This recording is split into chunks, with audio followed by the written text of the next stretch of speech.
વાલીગણ તથા મારા વહાલા વિદ્યાર્થી મિત્રો, આપ સૌનો મારા નમસ્કાર। મારું નામ જયપાલ નાનજીભાઈ છે। હું ધોરણ 7 માં અભ્યાસ કરું છું। આજે આપણી શાળામાં ધોરણ 8 ના વિદ્યાર્થીઓની વિદાય છે, તેથી હું તેમના વિશે થોડું ઘણું કહેવા માંગુ છું, તે તમે ધ્યાનથી સાંભળજો। મારી नम्र विनंती।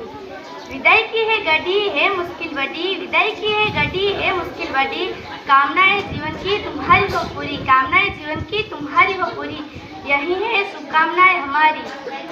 रोते रोते आए थे रोते रोते जाओगे, रोते रोते आए थे रोते रोते जाओगे, आशा करती हूँ कि आप अपने जीवन में कोई अच्छा सा मुकाम पाओगे। मारू आ शाळाમાં બીજું વર્ષ છે। મને આ શાળામાં ખૂબ જ મજા આવી। આ દિવસ આપણા માટે ખૂબ મહત્વપૂર્ણ છે। મને ધોરણ 8 ના વિદ્યાર્થીઓ અને બધા શિક્ષકો ખૂબ જ ગમ્યા। આજે ધોરણ 8 ના વિદ્યાર્થીઓ આ શાળાને છોડીને જઈ રહ્યા છે।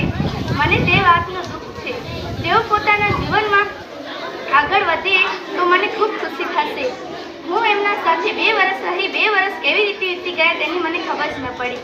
મને સરસ્વતી અને મહેશ્વરી પૂજાએ ભણવા વિશે કેટલું બધું શીખવાડ્યું અને મારા સાથે ખૂબ જ મસ્તી કરી, અને ભીમાડી કાવ્યાએ મને કેટલી બધી પ્રવૃત્તિઓ પણ કરતા શીખવાડ્યું। પરગટ દિવ્યા, આનંદી અને દક્ષાએ મને ઢોલ વગાડતા શીખવાડ્યું, ગીતો શીખવાડ્યા અને ગીતોનું રાગ પણ શીખવાડ્યું। બીજું પ્રિયા, મહેશ્વરી, દિવ્યા, આરતી, ગોપી અને સંધ્યાએ મને શિસ્તમાં રહેવાનું શીખવાડ્યું, સ્કૂલના નિયમોનું પાલન કરતા પણ શીખવાડ્યું। અને સજ્જનબા, રાધા, રાધિકાબા અને કિરણજીતે મારા સાથે કેટલી બધી મસ્તી કરી અને વાતો પણ કરી।